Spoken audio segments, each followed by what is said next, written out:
Hello everyone, good morning. Welcome back to my channel MS lifestyle.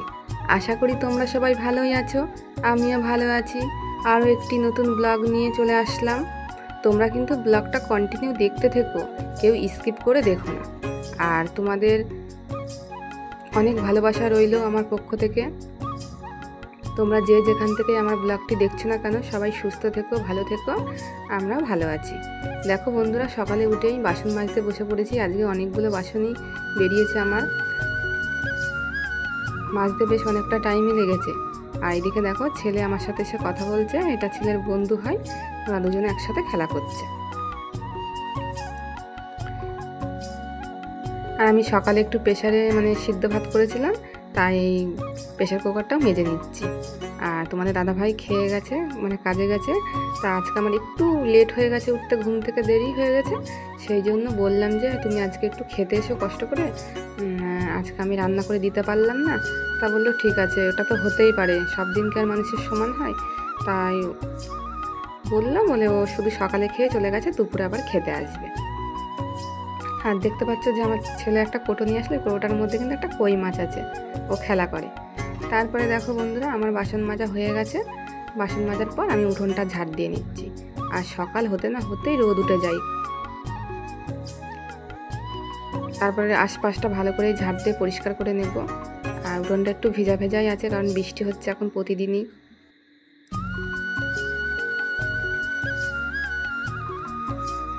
উঠোনটা ঝাড় দেওয়ার পর আমি রান্নাঘরে চলে এসেছি, গ্যাসের ওভেনটা পরিষ্কার করে নেব।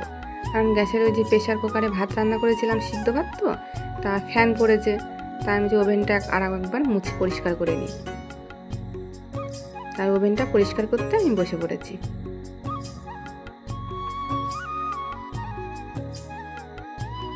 আর এমনিতে তো দুপুরে রান্নার পর সকালে রান্নার পর আমি মুছেই রাখি, কিন্তু আজকে আবার সকালে প্রেসারে ভাত করেছি বলে তার একবার মুছে নিলাম। আবার দুপুরে রান্না হবে, দুপুরে রান্না হওয়ার পরও আর একবার পরিষ্কার করে নেব।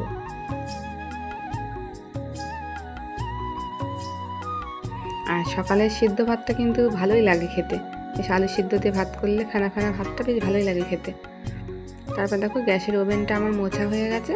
এবার আমি একটা শুকনো কাপড় দিয়ে মুছে নিয়েছি ওভেনটা। তারপরে রান্নাঘরটাও মুছে নেব আমি।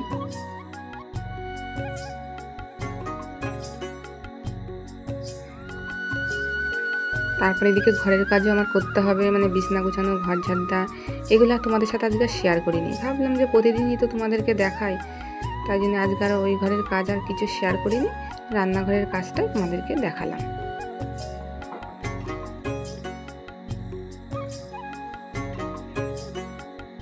আর সকালে কিন্তু আমি ঘুম থেকে উঠে ব্রাশ করে ফ্রেশ হয়ে নিয়েছি, বাসি নাইটি চেঞ্জও করে নিয়েছি, নিয়ে তারপরে কাজে লেগেছি।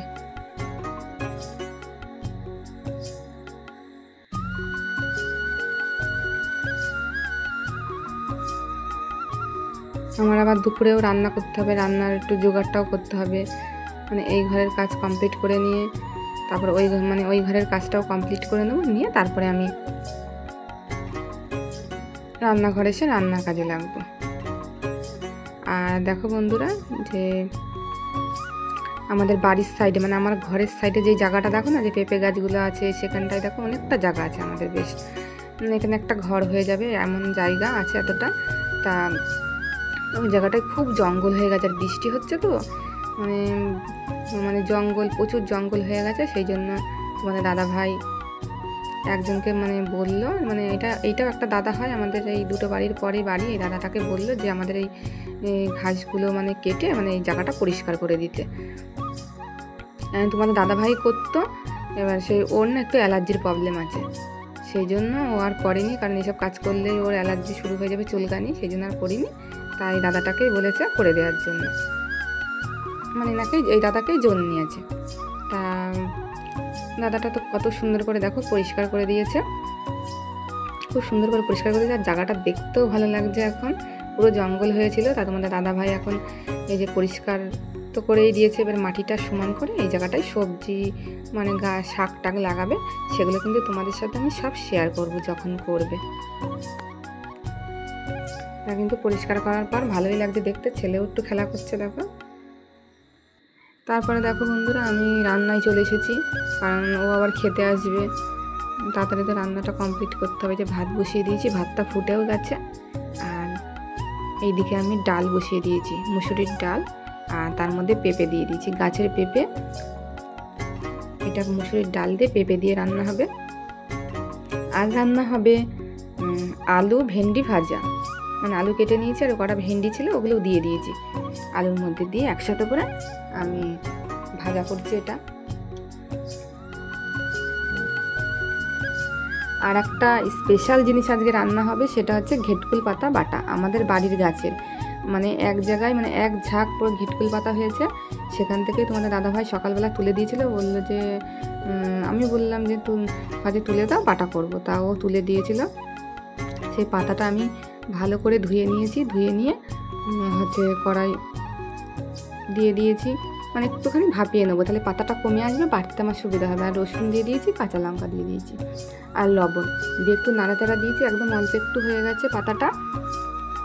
তারপরেই পাতাটা আমি নামিয়ে নিয়ে শিলনোড়ায় পিষে নিয়েছি, কালো জিরে দিয়েছি, একটু দিয়ে পিষে নিয়েছি। আর এটা কিন্তু মিক্সিতে পেস্ট করলে কিন্তু ভালো লাগে না, বাটা, যে কোনো বাটা না একটু শিলে পিষে নিলেই বেশি টেস্ট লাগে খেতে। আর বাটাটা মানে বললে বিশ্বাস করবে না তোমরা, এত টেস্ট হয়েছে, তা কি বলবা, যেহেতু বাড়ির গাছের, মানে আরও তো মানে বেশি টেস্ট হয়েছে। আর আমি তো ভাবতেই পারিনি যে তোমাদের দাদা ভাই আজকে আমাকে এমন ধরনের কথা বলবে, আমি কোনোদিনই ভাবতে পারিনি। মানে হঠাৎ করে আজকে বললো ও আমাকে, তা আমি তো অবাক হয়ে গেলাম কথাটা শুনে, যে এই পাতাটা যে বাটা করেছি। এবার বাটা করার পর ওকে তো মানে দুপুরবেলা খেতে দিয়েছি, খেতে দেওয়ার পর তো খেয়েছে, খেয়ে বলেছে যে হ্যাঁ ভালো হয়েছে। তারপরে বলছে আজকে মনটা তোমার কোথায় ছিল, যে তা আমি বললাম কেন, বলে আজকে তো তুমি খুব মন দিয়ে রান্না করেছো, মনে হচ্ছে যে এত টেস্ট হয়েছে বাটাটাই। মানে অন্যদিন তো টেস্ট হয়, কিন্তু আজকে মনে হচ্ছে দ্বিগুণ বেশি টেস্ট হয়েছে, কারণ তুমি ঠিক মনে হয় মনটা দিয়েই রান্না করেছো, আর অন্যদিন হয়তো একটু মনটা কম দাও রান্নায়। তা আমি তো শুনে অবাক হয়ে গেছি এই কথাটা শুনে, আর হাসিও লাগছে শুনে কথাটা। তাই নিয়ে একটু হাসাহাসি করছিলাম দুজনা। আর বাটাটা তারপরে তো তোমাদেরকে বললাম যে বাটাটা যে নামিয়ে সিদ্ধ করে নামিয়ে নিয়ে কালো জিরে দিয়ে ভালো করে পেস্ট করে মানে বেটে নিয়ে এবার আমি কড়াই ভালো করে এটা ভাজা ভাজা করে নেবো, একটু ছ্যাঁক ধরবে বেশ গায়ে, সেই পর্যায়ে নামিয়ে ফেলতে হবে। দেখো নামানোর পর লুকটা দেখেছো কত দারুণ হয়েছে। আর আমি রান্না করেছি কি সেটা তোমাদেরকে একবার দেখিয়ে দিই। ভাত রান্না করেছি, হাঁড়িতে গরম ভাত রয়েছে, আর দেখো ঘেটকুল পাতা বাটাটা এত সুন্দর হয়েছে, মানে দেখতে যেমন সুন্দর হয়েছে, খেতে তো তেমন সুন্দর হয়েছে, মানে ওটা দিয়েই সব ভাত খাওয়া হয়ে গেছে প্রায়। আর দেখো এইদিকে ভেন্ডি আলু ভাজা করেছি, এই যে ভেন্ডি আলু ভাজার লুকটাও এমন হয়েছে। আর এদিকে করেছি পেঁপে দিয়ে মুসুরির ডাল, এটাও তো দুর্দান্ত হয়েছে খেতে। তারপর রান্না বান্নার পর আমি আর স্নান করতে পারিনি, মানে দেরি হয়ে গেছে, তোমাদের দাদাভাই খেতে চলে এসছে, বৃষ্টিও নেমে গেছে, আগের দিন বৃষ্টিতে ভিজেছি বলে আর স্নান করিনি, মানে বৃষ্টি কমে গেলেই করবো। আর দেখো বৃষ্টি পড়ছে, আমি একটু বৃষ্টির জল মানে হাতে নিচ্ছিলাম, যখনই বৃষ্টি হয় না কেন না, তখন একটু জল নিই এমন হাতে, খুব ভালো লাগে আমার, বেশ ঠান্ডা ঠান্ডা বৃষ্টির জলটা হাতে পড়লে মানে গায়ে পড়লে খুব ভালো লাগে, তাই একটু হাত দিয়ে দেখছিলাম। আর দুপুরবেলায় দেখো কেমন বৃষ্টি এসেছে, তোমাদের দাদাভাই তখন খেতে এসেছে বাড়ি, আর ও আসার পরে বৃষ্টিটা আরম্ভ হয়েছে।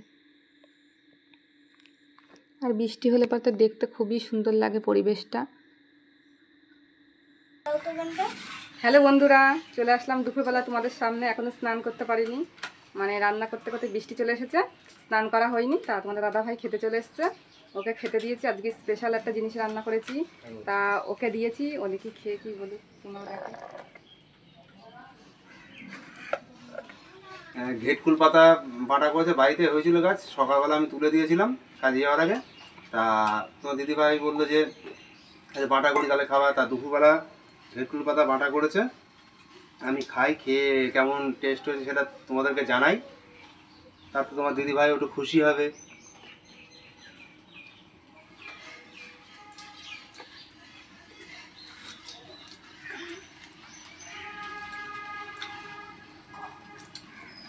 ভালো হয়েছে খুব। আর আমাদের এইসব ধরনের খাবারটা আমাদের একটু ভালো লাগে, বাঙালি ঘরোয়া মানে ঘরোয়া খাবার, এইসব ভালো লাগে আমাদের খেতে, যেমন ডাল ভাত। আলু ভাজা এইসব। আজকে যেমন ডাল হয়েছে, আলু ভাজা হয়েছে, আর ঘেটকুল পাতা বাটা হয়েছে। এইগুলোই আমাদের খুব সুন্দর লাগে খেতে, আমরা সচরাচর বেশিরভাগ এইগুলোই খেয়ে থাকি।